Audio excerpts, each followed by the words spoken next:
We meet the characters in the first scene, a kung fu master named Zhu Yuan, who welcomes a new pupil named Chino. He takes the youngster to the Shaolin Temple. Another pupil, Jun Ba, is instructed to tell him about the temple's rules. After the master leaves, Jun Ba should act. At first, he calls Chino a junior, but Chino is older and taller than him, demanding to be known as a senior. Later, Jun Ba and Shinbo are spotted scrubbing the floor when they hear a group of students practicing kung fu techniques. The two of them peek through the door, and Shinbo expresses that he may outperform them if given the chance. Right then, a senior student approaches and instructs them to get back to their tasks. When the two boys question his identity, he starts bullying them, stating that he possesses authority as their senior and can hit them anytime he wants, which is what martial arts are all about. Furious with this cruelty, Jun Ba and Chino decide to complain to their master, Zhu Yuan, but to their surprise, they find that their master is meditating under the blazing sun. Witnessing this, Jun Ba plucks a plant to cast some shade on his master, but Zhu Yuan provides the instruction that everything has a life and that they shouldn't harm nature for selfish gain. After this, the two boys express their desire to learn kung fu as a method of self-defense against the bullies. Their master agrees but warns them to only use it to help others and to leave him alone for now so that he can finish avoiding a third-degree burn on his dome. Later on, the naughty duo finds the same bully, encases him in cloth, and beats him up as their revenge. However, the senior student recognizes them, resulting in punishment by the headmaster. The two are made to kneel in the sun without any meal for the entire day, facing burning dome. A little bit later, Zhu Yuan comes to them and berates them for their action. He pretends to chastise them in front of the headmaster but quietly feeds them some food. Consequently, the two boys are entrusted with the duty of cleaning the Luohan Hall. Amidst their job, they also practice kung fu using their brooms. As the years go by, the two boys come together to become best buddies. Both of them are incredibly determined to master their kung fu moves. Their training includes breaking stone stacks with their heads, mastering head strikes, and exercising iron palm strategies, and so forth. Then one day, they receive news that their forthcoming promotion exam will be held soon. The scene fast forwards to the day of the exam, where the headmaster announces that only the top 4 pupils will advance to the door hall for more study of great martial arts techniques. The opening round involves a duel between Chino and another student. Shinbo handily wins the duel, yet he is disqualified due to his excessively aggressive intent. This upsets him, and he insults the headmaster in front of everyone. In response, the latter starts attacking him to teach him a lesson. Jun Ba attempts to interfere, but he is tossed aside during the conflict. The headmaster is startled to discover that Jun Ba knows the technique of the Buddhist palm, so he commands the remaining students to form the Luohan pole. It is now our two heroes versus numerous students in an incredibly unfair battle, but they manage to fend off their assailants. Eventually, Jun arrives at the scene and brings the conflict to a standstill, allowing his two pupils to escape. This further infuriates the headmaster, who accuses Zhu Yuan of snatching his pupils aside. Later, the two boys meet with their master to offer apologies. However, Zhu Yuan informs them that he can no longer function as their master and that they cannot remain at the Shaolin Temple anymore. Before departing, he states that he has no concerns about Jun Ba, but Shinbo has a competitive personality, so he hands Chino a book that can help him achieve inner serenity. It is named Playboy. With this, Jun Ba and Shinbo venture into the outside world exploring their paths in life. In the next scene, we see them wandering aimlessly through the streets. Since they haven't eaten for days, they approach random strangers for food, but nobody helps them. A short while later, they come across a gang of frightening henchmen who are bullying an elderly shop owner for money. The old man declines because he's already plagued by financial woes. Notwithstanding this, the thugs don't listen and start attacking him before taking the money forcibly. At this moment, a lady named Miss Lee smartly steals the money and returns it to the elderly man. When the crooks realize the money is missing, their leader quickly orders his henchmen to attack her. A brawl ensues, and to everyone's surprise, Lee demonstrates good martial arts skills as she takes down a few men but is swiftly overpowered by the rest of the gang. Jun Ba and Chino, who are witnessing all of this from a distance, ultimately decide to aid her with their excellent kung fu moves. They combat the thugs, impressing the spectators, but when they notice more reinforcements coming, the trio opts to leave the situation. They soon disguise themselves with phony wigs and changed clothing, allowing them to escape. Later, when the three are walking through the lively streets, the people suddenly start clearing the way.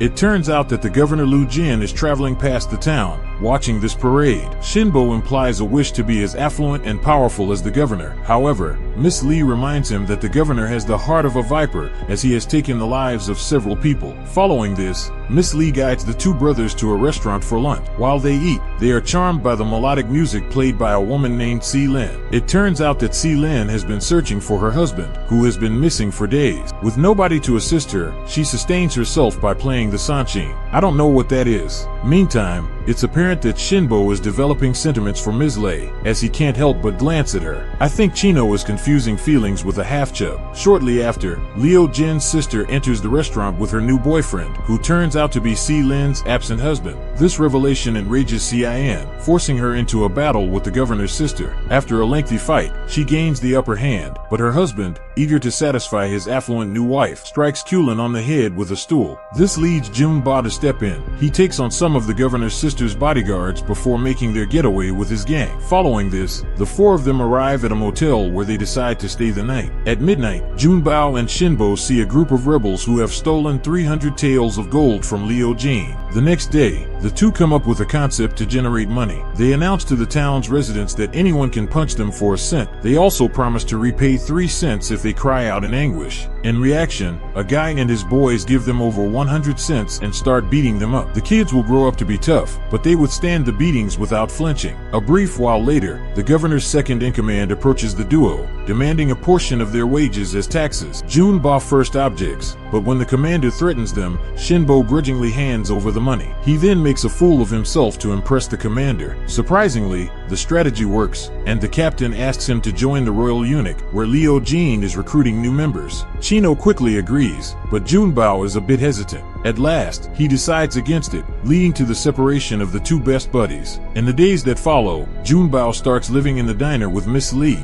Su Lin, and some other rebels. A few days later, Liu Jin's thugs arrive at the diner to collect illegal taxes, which seems to have increased due to the governor's selfish character. Nevertheless, Junba and the rebels refuse to pay. This infuriates the goons, who then start an attack on them. A furious struggle follows, but Jun's group overpowers the assailants one by one. Notwithstanding, one of the soldiers tries to flee to warn Liu Jin. Junbao attempts to chase him on a horse, but his inexperience with biking leads him to struggle. Just then, Chino, now a soldier of the royal army, arrives on the scene and kills the fleeing man. The two pals then reunite and discuss anecdotes of their divergent lifestyles before parting ways. Chino warns Junba to keep clear of the rebels, as they might get him into trouble. The scene then shifts to a tournament being hosted at the royal barracks. It is shown that the one showcasing the most outstanding martial prowess will be picked as the general. The contest begins, and a talented guy routinely defeats all the soldiers put before him. He then challenges anyone to a duel. Chino grabs this chance and steps in for the combat. To everyone's amazement, he easily overcomes his opponent and proceeds to take down the other challengers. Finally, the competition comes to an end, but it is disclosed that Shinbo has passed his rank, leading to his disqualification as a soldier. The following day, Chino comes to the eatery with some unexpected news. He informs Junba and the rebels that Liu Jin has found out about the killings and has deployed troops to seize them. This worries the group, encouraging them to pack their belongings and quickly vacate the restaurant. Nevertheless, the restaurant owner is not so lucky, as he is caught and ruthlessly killed by Liu Jin. Later on, Shinbo, Junbao,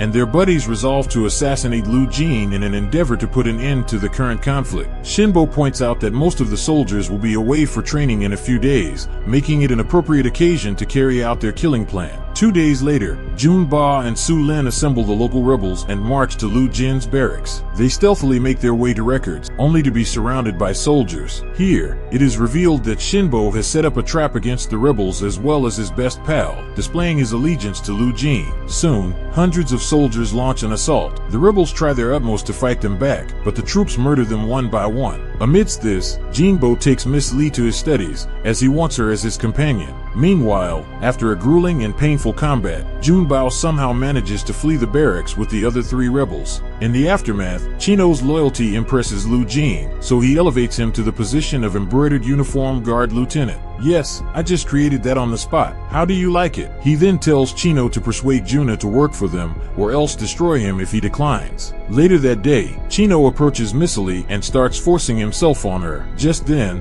Luen arrives at the scene and asserts that a soldier shouldn't jeopardize his job for the sake of a woman. Likewise, a soldier shouldn't be a freaking asshat. As a result, Chino kills travels missily to prove his devotion to the governor's comments. Still an asshat though. Later, we learn that Kulin has also been kept captive at the barracks. It is simply a matter of hours before the bad guys kill her as well. A short while later, Juna arrives at the barracks to rescue her as per Leo Jin's direction. Chino tries to urge his pal to join the royal barracks and become rich like him, yet Juna firmly declines and expresses his tremendous disappointment in Shinbo, who deceived his best friend for the sake of money. This results in a head-on battle between the two former closest pals. For the first several minutes, they're unable to damage each other as both are equally skilled. However, Jump soon obtains the upper hand and manages to liberate Scene from confinement. The couple tries to escape, but Jump is harmed in the process. After running for a time, Si-Lin brings Jump to a safe place and offers him medical care. The latter's injuries seem so serious that he starts to reveal signs of mental instability. Regardless, Kulin dedicates her day and night to his care, hopeful for his eventual recovery. In the next scene, Chino makes all of his men practice intense kung fu training. He warns that those who won't comply will be ended immediately. Aside from this, he also gives Leo Jin a report on the captured rebels and a massive amount of tax revenue collected.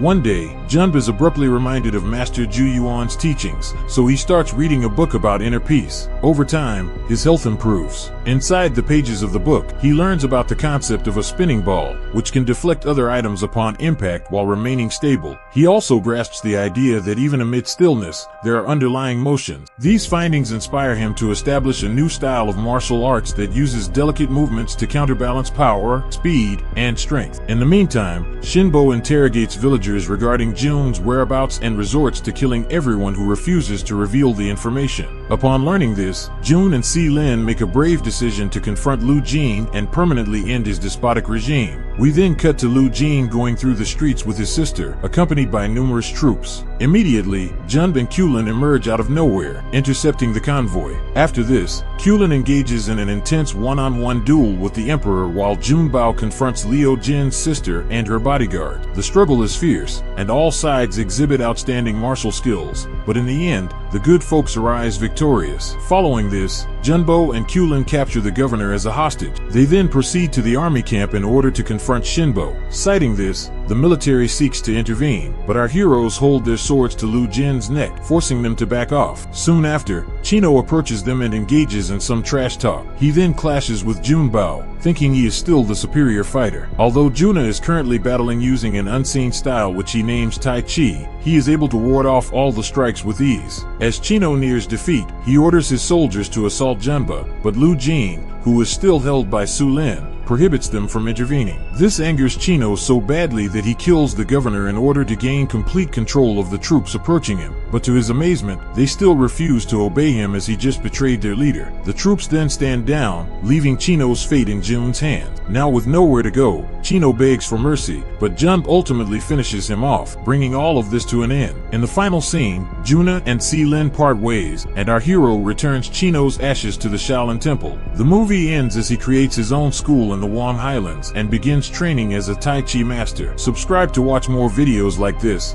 leave a comment about your favorite movie, and we will make it next. Thanks for watching.